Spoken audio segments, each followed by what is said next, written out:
नमस्कार साथियों, आप सभी का स्वागत है। मैं डॉक्टर दिनेश कुमार पांडे। साथियों, आज हम लोग डीएलएड थर्ड सेमेस्टर के अंतर्गत मैथ्स यानी फोर्थ पेपर को लेकर चल रहे हैं और इस पेपर में हम लोगों ने कई चैप्टर्स पर अध्ययन कर लिया है, उस पर प्रैक्टिस क्वेश्चंस भी कर लिया है और आज जो नया चैप्टर हम लेके चल रहे हैं, बैंक की जानकारी और खातों के प्रकार, इसके संबंध में इस चैप्टर के बारे में आज हम लोग चर्चा करेंगे, अध्ययन करेंगे। तो आइए चलते हैं सीधे बैंक की जानकारी। तो बैंकिंग के बारे में आप जानते हैं कि आज का समय जो है, हम किससे गुजर रहे हैं? हम प्रगतिशील युग से होकर गुजर रहे हैं। प्रगतिशील युग जो युग है, इसी से आप क्या चल रहे हैं? इसी से आगे बढ़ रहे हैं, गुजर रहे हैं और साथ ही साथ हम ये कह सकते हैं कि हमारे चारों ओर जहां हम आप हैं, तो हमारे चारों ओर क्या है? विकास की एक समग्र धारा बह रही है। चारों ओर विकास की समग्र धारा बह रही है। तो यहां या इस तरह से भी हम इसको कह सकते हैं कि समग्र विकास का आवाहन किया जा रहा है। दूसरी तरफ हम कह सकते हैं कि समग्र विकास का आवाहन किया जा रहा है। तो यहां हम देखते हैं कि जो विकास की आधारशिला का काम कर रही हैं, जितनी भी विकास की आधारशिलाएं हैं, विकास की आधारशिला, तो उन आधारशिलाओं में क्या बैंकिंग भी एक आधार का काम करती है। बैंकिंग भी एक आधार के रूप में कार्य कर रही है। तो यहां जब बैंक की बात करते हैं, बैंक, तो बैंक की जानकारी के विषय में जैसे हमारा खंड है कि हम बैंक की आवश्यकता क्यों पड़ती है, बैंक के बारे में और सारी चीजें। तो यदि आप सामान्य व्यक्ति की बात करें या आप व्यवसायी की बात करें, जो व्यावसायिक लोग हैं, व्यावसायिक व्यक्ति हैं, या नौकरी पेशा या मजदूरी वर्ग, जो मजदूर वर्ग है, तो किसी भी क्षेत्र में यदि आप देखें तो हर जगह एक बात निकल के आती है, संचय। हम कैसे संचय करें? तो यहां संचय के लिए पूर्व के जन्म में जब पूर्व के समय में जब हम बात करते हैं, बैंकों की बहुत ही कमी थी। अब यहां हम पूर्व समय की बात करते हैं, जब क्या था, बैंक की कमी थी। तो बैंक की कमी जब थी, तो उस समय लोग क्या करते थे? अपने धन को, अपने सोना चांदी मणि माणिक्य या जो भी करेंसी थी, वह अतिरिक्त धन को जमीन में गाड़ देते थे, नींव में छिपाते थे, दीवालों में चुनाते थे, यानी उसको सुरक्षित रखने के लिए विभिन्न उपाय करते थे। अब वहीं जब से आज के समय, आधुनिक समय में जब से बैंक का प्रादुर्भाव हुआ, तो आधुनिक समय अर्थात हम कह सकते हैं कि जब से बैंक का प्रादुर्भाव हुआ, बैंक सामने आई, अब हम क्या करते हैं? जो हमें संचय करना है, उस संचित धन को हम बैंकों में रखते हैं और रखते ही नहीं, संचित ही नहीं करते, बल्कि उनसे हम कुछ अतिरिक्त धन भी प्राप्त करते हैं। तो यहां जब हम बैंकिंग की बात करते हैं, तो जमाकर्ता क्या करेगा, बैंकों पे पैसा जमा करेगा और बैंक उस पैसे को जरूरतमंद लोगों को क्या करती है, उन्हें ऋण देने में व्यय करती है और जो जमा करते हैं उनको भी कुछ धन देती है, यानी ब्याज के रूप में। तो इस तरह से हम ये कह सकते हैं कि जो धन अचल था अब वह चल में बदल गया। अर्थात हम कहते थे ना अचल संपत्ति, अब वह अचल संपत्ति क्या हुई, चल संपत्ति में परिवर्तित हो गई। अब यहां हम बात करते हैं कि बैंक किस उद्देश्य से जाते हैं। अगर हम किसी एक सामान्य व्यक्ति से बात करें, किसी सामान्य व्यक्ति से हम ये प्रश्न पूछें कि बैंक किस उद्देश्य से जाते हैं, अगर आप बैंक जाते हैं तो किस उद्देश्य से जाते हैं, तो यहां पर व्यक्ति का जो उत्तर होगा वह करेगा कि हम पैसा जमा करने जाते हैं, यानी जो भी हमारे पास धन है हम धन को जमा करने जाते हैं। हम बैंक में उधार लेने जाते हैं, बैंक में क्या करते हैं, उधार लेने के लिए जाते हैं या धन निकालने के लिए जाते हैं। जो हमने पूर्व में बैंक में जमा किया है हम धन निकालने या कह सकते हैं कि धन आहरण करने के लिए जाते हैं। अब फिर आप यही प्रश्न पूछ सकते हैं कि हम जमा करने जा रहे हैं तो बैंक में क्यों जमा करते हैं। हम अगला प्रश्न ये पूछ लें कि क्यों जमा करते हैं। तो जो व्यक्ति होगा उस व्यक्ति का जो सामान्य उत्तर होगा वह किस रूप में उत्तर आएगा, वह क्यों जमा करने जाते हैं, तो दो चीजों का उसका उत्तर होगा। धन को क्या करने के लिए, धन को सुरक्षित रखने के लिए, और दूसरा वो कह सकता है कि ब्याज पाने के लिए। भाई धन बैंक में जमा करेंगे तो कुछ ना कुछ अतिरिक्त धन बैंक भी देता है, उसी को हम क्या कहते हैं, ब्याज। तो दूसरा उसका उत्तर हो सकता है ब्याज पाने हेतु। अब यहीं पर पुनः आप प्रश्न करते हैं कि बैंक क्या क्या कार्य करते हैं, जो बैंक हैं वो क्या क्या कार्य करते हैं। तो यहां एक सामान्य जो आपका उत्तर आएगा कि बैंक जो भी वह देखा होगा सुना होगा। तो यहां बैंक क्या करता है, व्यापार प्रारंभ करने के लिए व्यापारियों को पैसा देता है, छोटे किसानों को कृषि के लिए, बेरोजगारों को व्यवसाय शुरू करने के लिए, अर्थात विभिन्न रूपों में वह बैंक क्या करता है। जैसे व्यवसायी है तो उसे व्यवसाय प्रारंभ करने के लिए देगा, वहीं किसान है तो किसान को किसके लिए देगा, खेती के लिए देगा या खेती के उपकरण की क्रय करने हेतु बैंक देगा।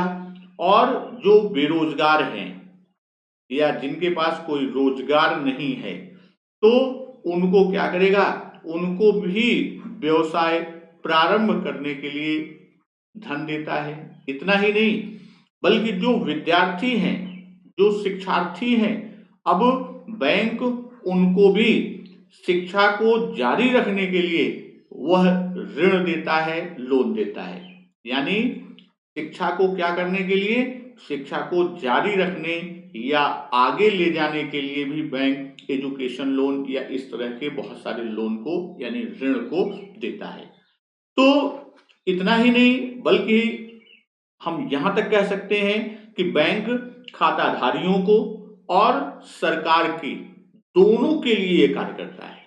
जैसे स्कूल की फीस भी है अब बैंक में ही जमा होती है, पानी और बिजली के बिल बैंक में जमा करना, करों का भुगतान जो है वो बैंक में जमा करना है, यानी विभिन्न प्रकार के हम टैक्स देते हैं।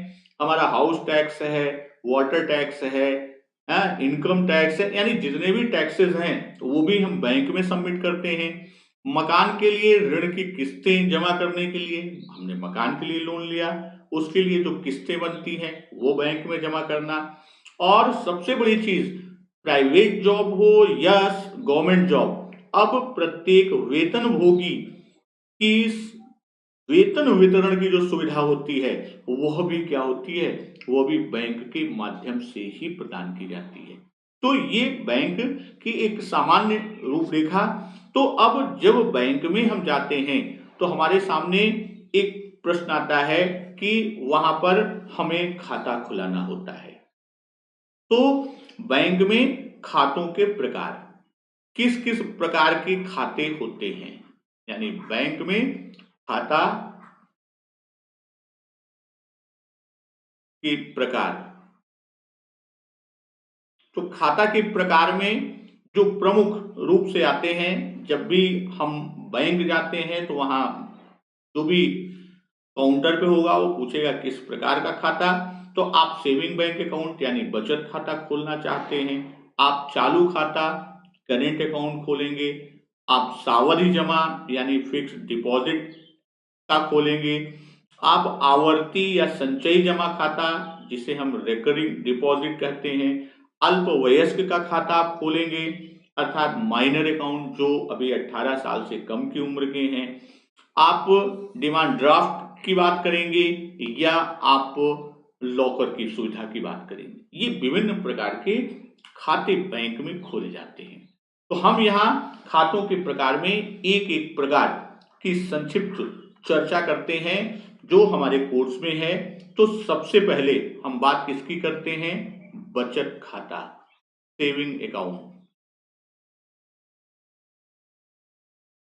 तो बचत नाम से ही है बचत, तो ऐसा खाता जिसका उद्देश्य कम और मध्यम आय वर्ग के लोगों के लिए बचत की भावना को प्रोत्साहित करता है।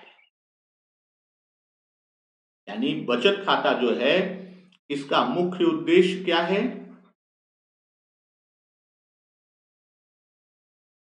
इसका मुख्य उद्देश्य क्या है, कम और मध्यम आय वर्ग के लोग, जो कम और मध्यम आय वर्ग के लोग क्या कर सकें,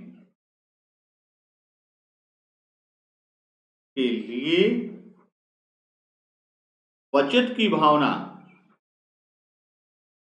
के लिए बचत की भावना प्रोत्साहित करने के लिए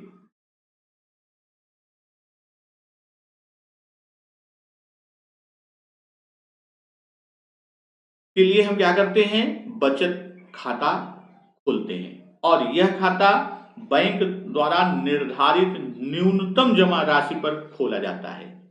यह खाता न्यूनतम जमा राशि पर खोला जाता है।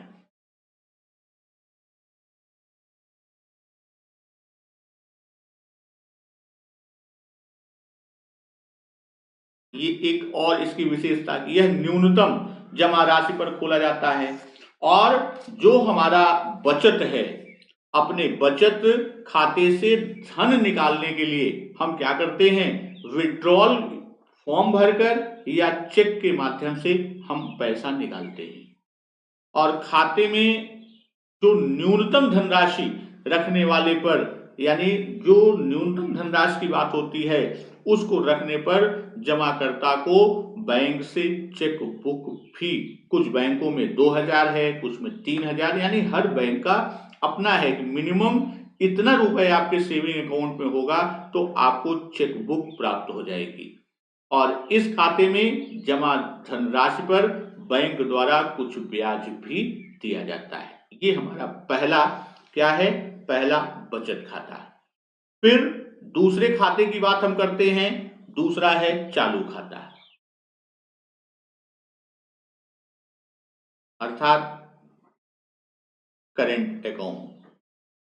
तो चालू खाता में नाम से ही क्लियर है कि वह चलायमान होता है, यानी इसमें कौन कौन आते हैं? बड़े व्यापारी, विभिन्न बड़ी कंपनियां, बड़े व्यापारी हैं, कंपनियां हैं, निगम और संस्थाएं हैं। निगम और संस्थाएं क्या करती हैं? इसमें नगद लेन देन करती हैं।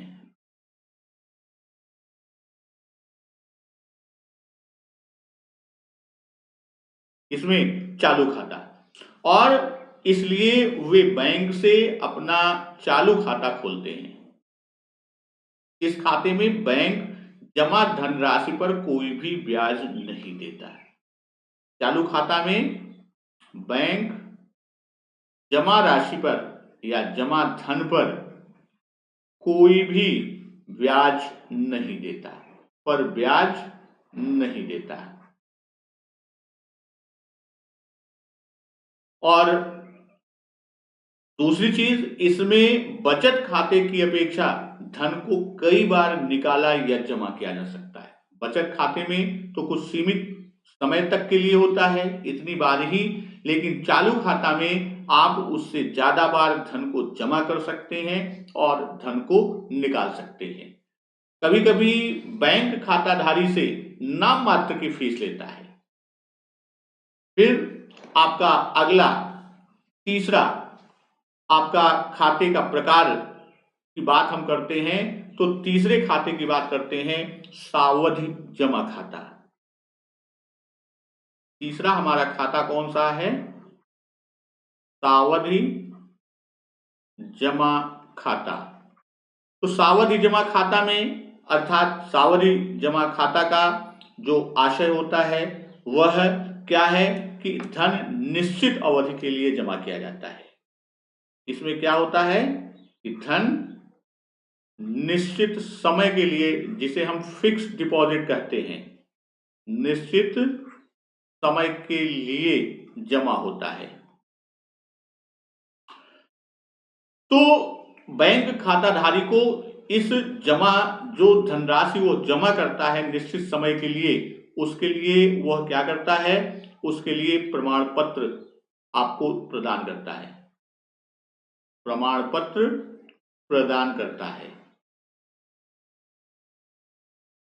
इस पर, प्रमाण पत्र पर क्या क्या चीजें होंगी? प्रमाण पत्र पर राशि आपकी लिखी होगी, राशि के साथ समय आपका लिखा होगा, कितने समय के लिए है, और ब्याज दर लिखा होगा कि किस ब्याज दर से इस पर ब्याज मिलेगा, और ब्याज अदायगी की विधि भी लिखी होती है। जो ब्याज है तो उस ब्याज अदायगी की विधि भी लिखी होती है, और जमा का प्रकार, साथ ही साथ जमा का प्रकार भी लिखा होता है। तो यहां खाताधारी अवधि समाप्ति पर धन को निकालता है, या खाताधारी की आवश्यकता पड़ने पर परिपक्वता की अवधि के पूर्व भी ब्याज निकाला को कटौती करके वह ब्याज अपनी सावधि जमा यानी फिक्स अमाउंट को निकाल सकता है। और सावधि जमा में ब्याज दर बचत खाते की अपेक्षा काफी अधिक होती है। ये आपका सावधि है। फिर आपका चौथा खाते का प्रकार जो है वह आवर्ती या संचयी जमा खाता। आवर्ती या संचयी जमा खाता। तो आवर्ती या संचयी जमा खाता, इसमें नाम से ही है, आवर्ती की बात कर रहे हैं, आवर्त की। तो इसमें एक निश्चित धन 5 रुपए या 10 रुपए के गुणांक में प्रतिमाह निश्चित अवधि तक जमा करना होता है, जिसे हम आप क्या कहते हैं?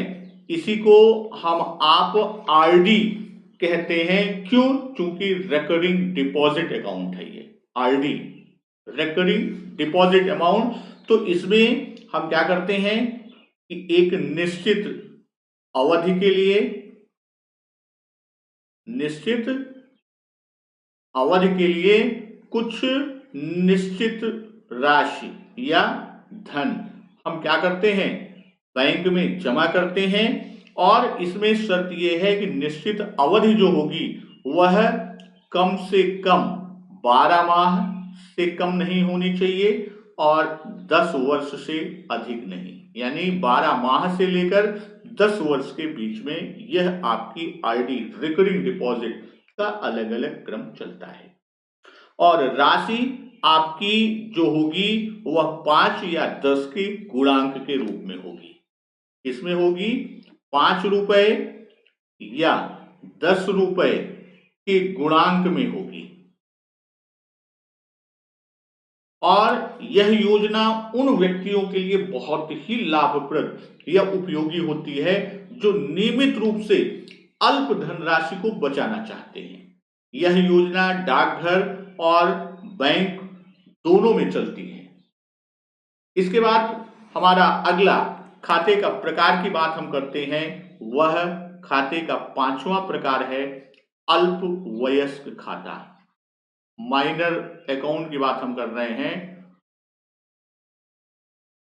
जो अभी वयस्क नहीं है।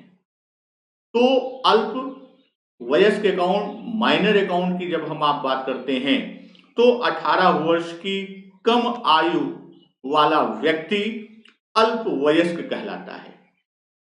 अल्प वयस्क है कौन? 18 वर्ष से कम आयु का व्यक्ति।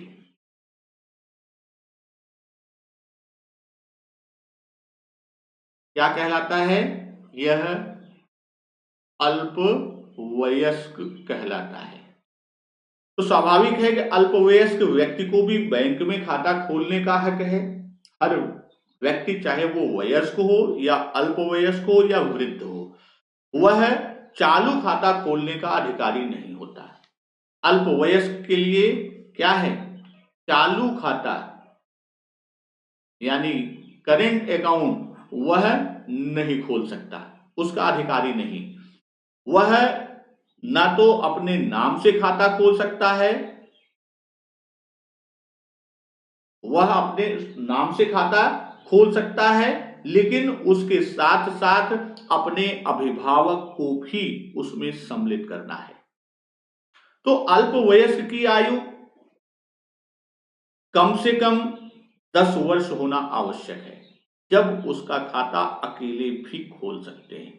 लेकिन 10 वर्ष की कम की स्थिति में केवल अभिभावक ही खाता खोल सकता है।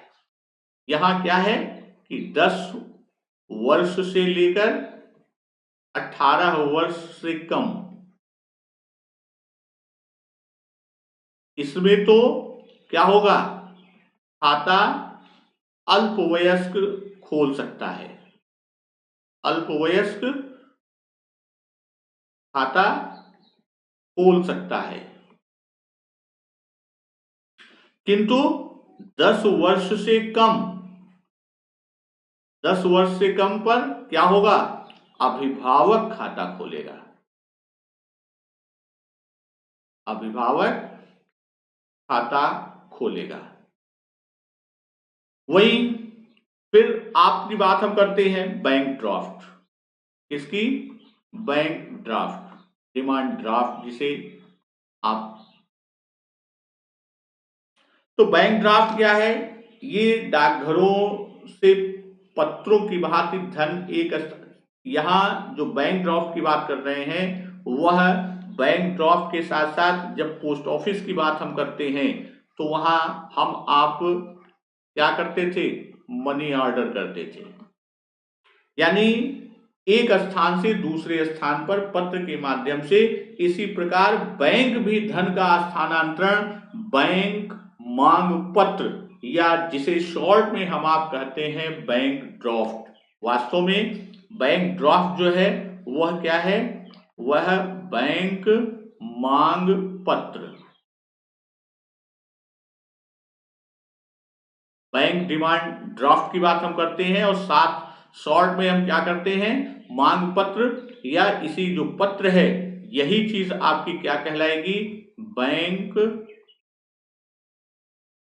मांग की बात हम कर रहे हैं, या इसी को मांग यहां कॉमन करके और हम क्या कर देते हैं, खाली बैंक ड्राफ्ट। तो यहां जैसे वहां पोस्टर ऑफिस में मनी ऑर्डर का पत्र की तरह जाता है, तो बैंक में क्या होता है, बैंक ड्राफ्ट या बैंक मांग पत्र निर्गत करते हैं और यह ड्राफ्ट एक आज्ञा के रूप में होता है। यह ड्राफ्ट क्या होता है, एक आज्ञा के रूप में, निर्देश के रूप में होता है। यह एक आज्ञा के रूप में होता है जिसमें एक नियत राशि उस व्यक्ति को दिए जाने का आदेश होता है। आप डिमांड ड्राफ्ट देखेंगे तो उसमें लिखा होगा पे टू इतने धारक को अदा करने का निर्देश देता है। तो यहां जिसके नाम ड्राफ्ट निर्गत किया गया है वह धन उसे मिलेगा और धन भेजने वाला व्यक्ति एक निर्दिष्ट राशि को देकर ड्राफ्ट बनवाता है।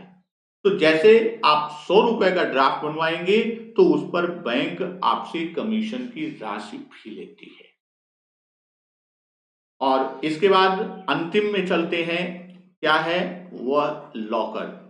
लॉकर सुविधा भी बैंक देती है या मूल्यवान वस्तुओं की सुरक्षा की सुविधा देती है। तो बैंक जहां धन संबंधी कार्य करते हैं वहीं कीमती वस्तु, आभूषण, दस्तावेज आदि की सुरक्षा की व्यवस्था भी बैंक करती है।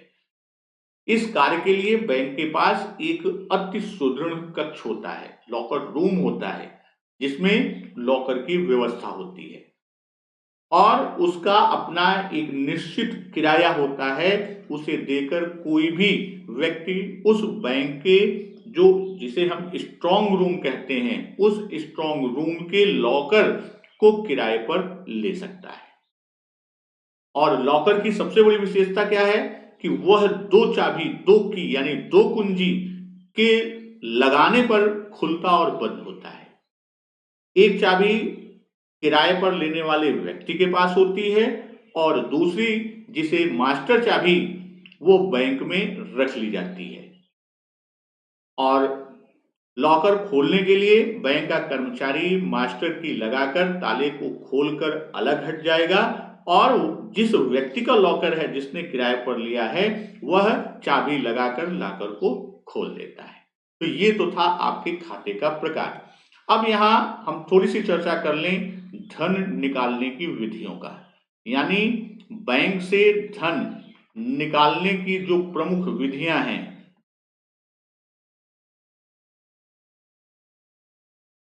धन निकालने की प्रमुख विधियां, तो धन निकालने की जो प्रमुख विधियां हैं उसमें सबसे पहले हम क्या करते हैं, निकासी या आहरण फॉर्म के माध्यम से निकालते हैं। निकासी या आहरण फॉर्म, जिसे हम आप विड्रॉल फॉर्म भी कहते हैं। दूसरा हम चेक द्वारा निकालते हैं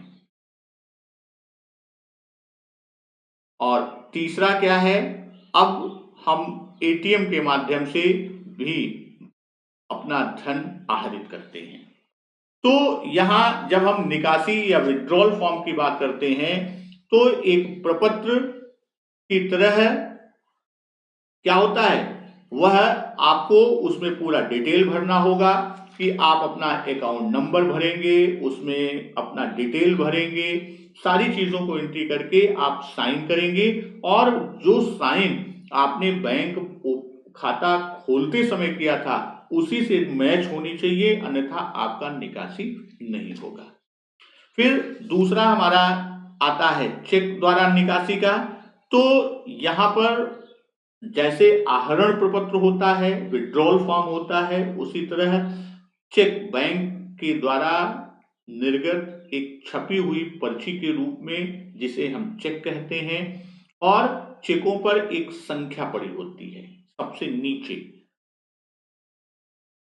तथा यह ग्राहक को 10, 20, 25 या 100 चेक की पुस्तिका के रूप में दी जाती है। और चेकबुक के लिए ग्राहक से बैंक नगद पैसा भी लेता है। ऐसा नहीं कि वो चेक इशू कर देगा और नगद न मिलने पर खाते से चेकबुक के मूल्य की धनराशि को वह काट लेता है। तो चेक भी हमारे प्रमुखतया 3 प्रकार के चेक होते हैं। कौन कौन से चेक हैं? एक आपका वाहक चेक या धारक चेक। पहला हमारा चेक का प्रकार क्या है? वाहक चेक या धारक चेक। इसी को हम बेयरर चेक भी कहते हैं। तो यह चेक जिसके नाम होता है वह स्वयं किसी वाहक के द्वारा उस पावती पर लिखी धनराशि को बैंक से प्राप्त कर लेता है। चेक पर खातेदार का हस्ताक्षर होना आवश्यक है। जो चेक है उस पर खाता जिसका चेक है उस खातेदार का हस्ताक्षर आवश्यक है। फिर दूसरा आपका होता है आदेशित चेक। दूसरा चेक कौन सा है? आदेशित चेक या इसी को ऑर्डर चेक भी कहते हैं। आदेशित चेक क्या है? इस प्रकार के चेक का भुगतान जो बैंक है वह उसी व्यक्ति को करेगा जिसके नाम चेक काटा गया है, वह आदेशित चेक। और तीसरा चेक जो होता है वह आपका रेखांकित चेक।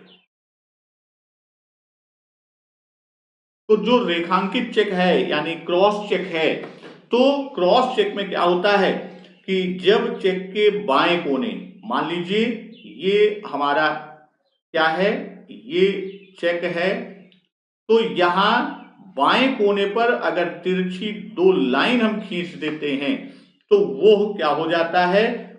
वह आपका रेखांकित चेक कहलाता है।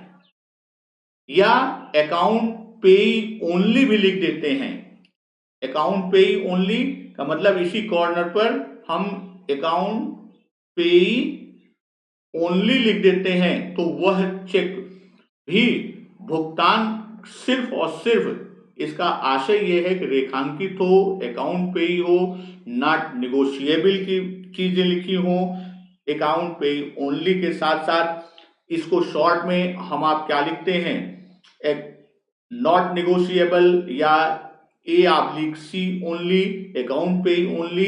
तो ये क्या होता है कि इसमें सिर्फ और सिर्फ जिसके नाम चेक है उसके खाते में ही पैसा जाता है। और तीसरा निकालने की विधि में हमारा एटीएम है। तो हम आप सभी जानते हैं कि इसे एटीएम का फुल फॉर्म की ऑटोमेटेड टेलर मशीन है। यह एक स्वचालित और कंप्यूटरीकृत मशीन है जो ग्राहकों को वित्तीय हस्तांतरण से जुड़ी सेवाओं को उपलब्ध कराती है। हम आप जानते हैं जो हमारा कार्ड है एटीएम का, संचालन के लिए एटीएम बैंक में नियत स्थान पर कार्ड को डालते हैं। फिर कार्ड को जैसे ही आप डालते हैं तो आमतौर पर एक लाइट, ग्रीन लाइट आपकी जलती है और एटीएम कार्ड मशीन में क्या करता है, वह आपसे पिन की डिमांड करेगा। और अब तो और भी अपडेटेड रूप आ गया कि आप एक फिक्स अमाउंट के ऊपर का अमाउंट निकालने लगेंगे। जैसे 10,000 तक या 10,000 के ऊपर जैसे आप जाएंगे तो जो बैंक में आपका मोबाइल नंबर रजिस्टर होगा उस पर आपका ओटीपी आएगा और वह ओटीपी आप उस एटीएम मशीन पर डालेंगे, तब आपकी धन निकासी की प्रक्रिया आगे बढ़ेगी। इस तरह दोस्तों हम लोगों ने बैंकिंग से संबंधित समस्त जो हमारे कोर्स का खंड था उसको समझ लिया। फिर नेक्स्ट डे मिलते हैं नेक्स्ट टॉपिक के साथ। नमस्कार, वंदे मातरम।